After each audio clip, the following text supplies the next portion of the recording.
మరి మీరు చూసినారు కదా మనం కొవ్వూరులో ఉన్న ఒక సుప్రసిద్ధమైనటువంటి ప్లేస్ వచ్చేసాం. ఏంటో కాదు, కొవ్వూరు అంటే గోదావరి, గోదావరి అంటే కొవ్వూరు. గోదావరి పక్కనే ఉన్నటువంటి ఈ పైపు చూసారా, మనం ఎప్పుడో పూర్వకాలం మన పల్లెటూరులో చూసుకుంటామేమో, కానీ ఇంత పెద్ద సిటీ, ఇంత పెద్ద సెంటర్లో ఈ పైపు గొప్పదనం ఏంటో తెలుసా మీకు? ఎవరికీ తెలియదు. చాలా పెద్ద ఆరోగ్యమైనటువంటి అంతా కూడా ఈ పైపులో ఉండడానికి బాధగా ఉండదు, కానీ ఆరోగ్యం ఇక్కడ చూసారా ఆ నీళ్ళు. ముసలోళ్ళకి, మన ముసలోళ్ళకి మోకాళ్ళ నొప్పులు వచ్చేస్తాయి చూసారా, బాగా ముసలోళ్ళు అయిపోతే బాగా మోకాళ్ళ నొప్పులు, నడుము నొప్పులు వచ్చేస్తాయి. కానీ ఈ వాటర్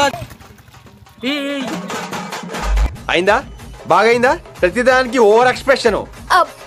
ఇప్పుడు అనండి అనరే, నోరు పడిపోయిందా? ఎవరురా నువ్వు, ఇంత టాలెంటెడ్ ఉన్నావు? చూసారా మన ముసలోళ్ళు అప్పుడు, ఇప్పుడు అంతా ఆటగాళ్ళు. అంత మోకాళ్ళ నొప్పులోటి, నడుము నొప్పులోటి ఆట ఆడేసి ఏం పని చేస్తారు. ప్రసిద్ధమైందండి, తప్పనిసరిగా ప్రతి ఒక్కరు రావాలండి. మీకు ఎక్కడెక్కడికో వెళ్ళిపోతున్నారు, నడుము నొప్పి ఉందని, అది ఉందని, ఇది ఉందని, ఆ అవుదామని, ఈ ఔషధం అని కాదు.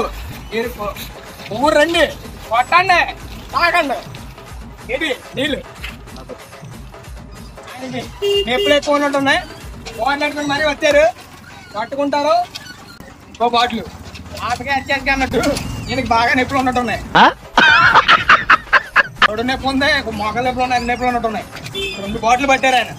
సో చూసారు కదా ఎంత ఫేమస్. సో మీరు కూడా, మీరు ఇటు సైడ్ కొవ్వూరు సైడ్ వచ్చినప్పుడు కంపల్సరీ ఈ పైపుని మీరు చూడండి, తాగండి. ఓకేనా? ఎందుకంటే ఆడి ఆడి ఆడి నాకు కూడా నొప్పులు వచ్చేస్తాయి.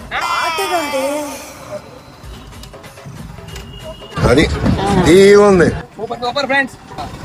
బాబాయ్ గారు, ఈ నీళ్ళు మీరు ఎప్పటి నుంచి పట్టుకెళ్తున్నారో, అసలు దీని విశేషం ఏంటి మీకు తెలిసింది ఏమంటే చెప్పండి. మాకు 40 సంవత్సరాల నుంచి ఈ కొవ్వూరులోనే ఉంటున్నాం. ఈ వాటర్ అంటే లేడీస్ చాలా ఇంట్రెస్ట్, మగవాళ్ళకి కాదు. ఈ నీళ్లు తాగడం వల్ల ఆరోగ్యంగా ఉంటారు, మోకాళ్ళు ఎప్పుడు ఉండవు. మినరల్ వాటర్ కన్నా ఆ Kovvur natural water, pipe water అంటే మున్సిపల్ వాటర్ చాలా ప్రాముఖ్యం. కానీ మీరు అందరూ ఇక్కడికి వచ్చి ఈ నీళ్లు పట్టుకుంటాం, మీరు ఈ వీడియో తీయడం కూడా చాలా సంతోషంగా ఉంది, చాలా ఆనందకరమైనటువంటి విషయం. మా జిల్లా యాత్రిక గారు ఇక్కడ రావడం నాకు చాలా సంతోషకరంగా ఉంది. Thank you brother, thank you. మీకు